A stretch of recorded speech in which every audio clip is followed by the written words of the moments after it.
i-provide or makaraos. Hallelujah. Di ba may kanta nga, tukso, layuan mo ako.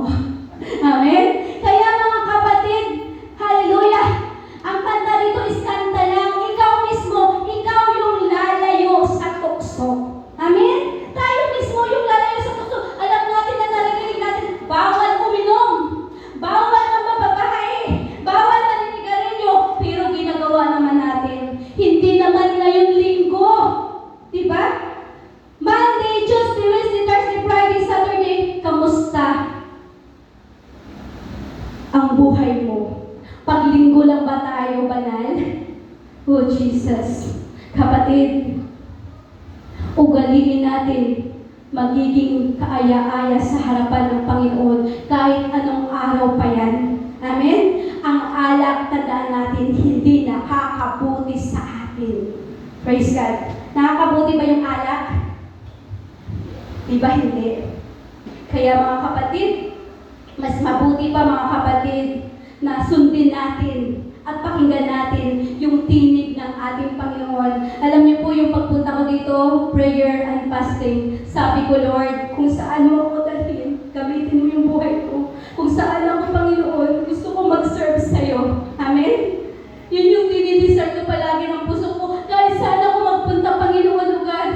Panginoon, tulungan mo ako na magiging pagpapala ako sa iba. Yun lagi, kahit kalabas na ako, Lord, tulungan mo ako na may masyiran ako kung gaano kakabuti. Yun palagi pong dinidesire ng puso ko. Hallelujah. Number 3, mga kapatid, God uses offense to teach us to forgive. Kapatid, minsan ginagamit ito ng Diyos, yung offense na ito para makatulong sa ating paglago. Huwag po tayong magiging pusong mamon. Or di kaya tamang hinala. Huwag nating i-expect mga kapatid na may masasabi palagi na hindi maganda ang kapwa mo.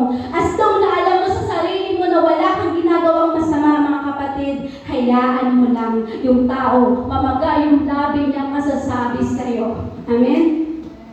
Mga kapatid, actually nagtatrabaho na ako dun sa barangay. Sabi ko, mag-resign ako. Sabi, wag, wala nang mabait dito. Hindi ko inangat yung sarili ko mga kapatid. Pero sabi ko, kahit saan ako magpunta, sabi ko, Lord, ikaw yung maging ako. Ayokong maging ako. Amen? Kasi tayo, di ba? Hindi makasalanan tayo. Kaya sabi ko mga kapatid, salamat sa Panginoon. Kaya dapat magiging pagpapala tayo palagi sa iba. Amen?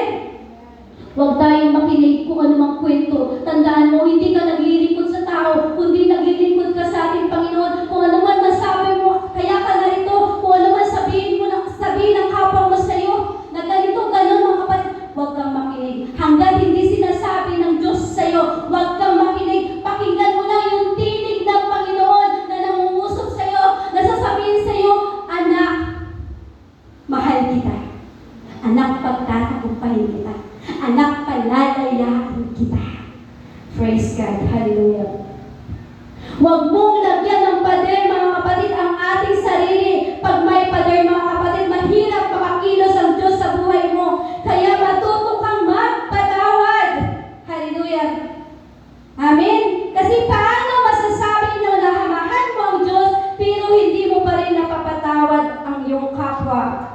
Sabihin mo nga sa katabi mo, mahalin mo ang kaaway mo. Kaya pa natin mahalin yung kaaway natin. Pag pinatuwa tayo ng bato, anong gagawin natin? Sabi ng iba, batuhin mo ng tinapay. Pag binato ka ng bato, batuhin mo punuin mo ng pagmamahal. Salita ng Diyos. Mga kapatid, ang ibato natin. Kaya pa natin gawin yon? Sige nga, titikan ko kayo Pagbalik ko dito mahalin natin yung ating kaaway. Diba? Kapatid, ayaw ng Diyos na maging anemic ang relasyon mo sa Kanya, maging sa tao. Ibig sabihin, pag anemic yung relasyon mo sa Diyos, magiging anemic din yung relasyon mo sa tao. Para mga kapatid, hallelujah, alisin mo yung pride. Dahil wala yun kaligayahan, mga kapatid, hindi yun makakatulong sa atin. Mahalin natin ang Diyos at isipin natin, mga kapatid, yung ikakalago natin. Amen? Di ba si Lord nagpapako sa cross dahil sa ating kasalanan para maligtas tayo, maligtas ka at maligtas ako. Di ba? Anong ginagantis natin sa ating Panginoon? Yung ginagawa mo ba ngayon, ikakatuwa ba ng Panginoon? Ikakalugod ba ng Panginoon, mga kapatid? Kahit gaano pa tayo kabisi, mga kapatid, magbigay tayo ng oras sa ating Panginoon. Amen? Hallelujah. Sabi sa Hebreo chapter 12 verse 3 to 4, isip-isipin ninyo kung gaano ang tiniis ng pag-uusig sa kamay ng mga makasalanan upang hindi kayo malupaypay upang hinaan ng loob. Verse 4, hindi pa humahantong sa pagdanak ng dugo ang pakikipaglaban ninyo sa kasalanan. Diba? Si Lord dumanak sa dugo. Dumanak ng dugo, sinaksak, pinugbog, diba? Pero mga kapatid, anong ginawa niya? Anong binalik niya sa tao? Love. Amen? Kaya ba natin gawin yun? Na kahit awayin tayo, kahit paratangan tayo, mahalin pa rin natin ang ating kapwa. Kaya ba natin gawin yun? Diba? Imagine yung hirap na naranasan ng ating Panginoon. Pero mga kapatid, grabe yung love niya. Kaya mga kapatid, lagi mong tandaan na mamumuhay ka dito sa unperfect na mundong ito. Kaya huwag kang padaya sa kaaway. Nasaktan ka man, makasakit ka man mga kapatid, pero gusto ng Diyos sa atin, matuto tayong magpatawad. Sabihin mo nga, magpatawad ka. Praise God. In my conclusion, mga kapatid, pinutol-putol ko lang to. Sabi mga kapatid sa Episo chapter 4 verse 32, sa halip maging mabait kayo at maawain. Magpatawad kayo sa isa't isa tulad ng pagpapatawad sa inyo ng Diyos dahil kay Kristo. Kapatid, huwag nating hayaan na sa buhay natin, mga kapatid, may daladala tayong bigat. Mga kapatid, sa ating puso, this is the time to let go. Mga kapatid, yung galit, yung inis, yung inggit, yung hinanakit, yung sama ng loob, hayaan natin na alisin ni Lord yung lahat ng toxic na yan sa buhay mo, sa puso mo, sa isip mo. Nalilinang ka ng kaaway, mga kapatid. Hallelujah!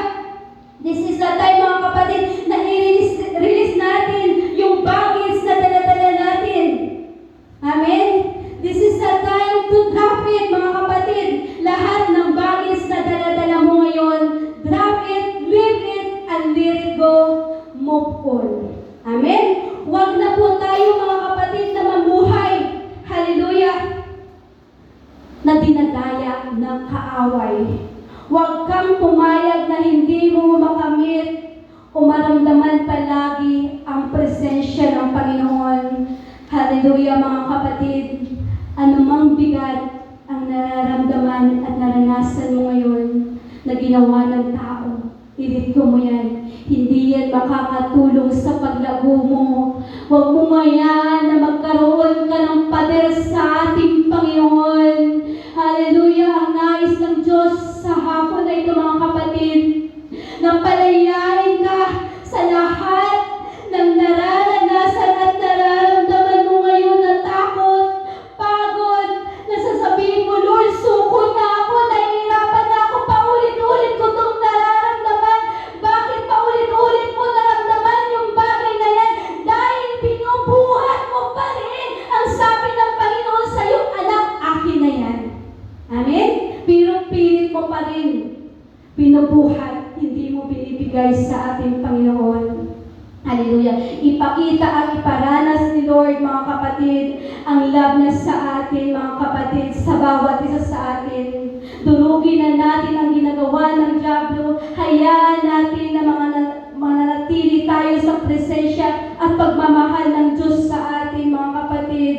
Ang gusto ng Diyos, mga kapatid, na maramdaman mo at maranasan mo ang biyaya niya sa buhay mo. Amen? Na walang makakapigil, mga kapatid, na kahit anong dilubyo po ang dumating sa buhay mo, hindi, mga kapatid, magiging dahilan yan. Kasi, mga kapatid, kung nakaranas ka ng pagsubok, ako din nakaranas ng pagsubok sa Manila.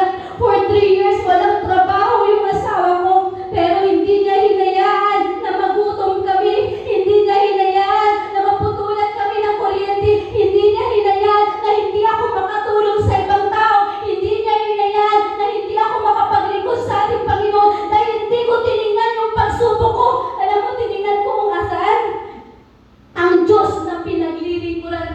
ay mas malaki sa pinagdadaanan ko. Kahit nararamdaman ko na dumudugo ang ulo ko sa pagsubok na nararamdaman ko o nararanasan ko, pero hindi ko iniintindi yun mga kapatid, dahil nakapokus ako sa plano ng Diyos sa buhay ko. Tandaan mo, may plano ang Diyos sa buhay mo kung bakit narito ka ngayon.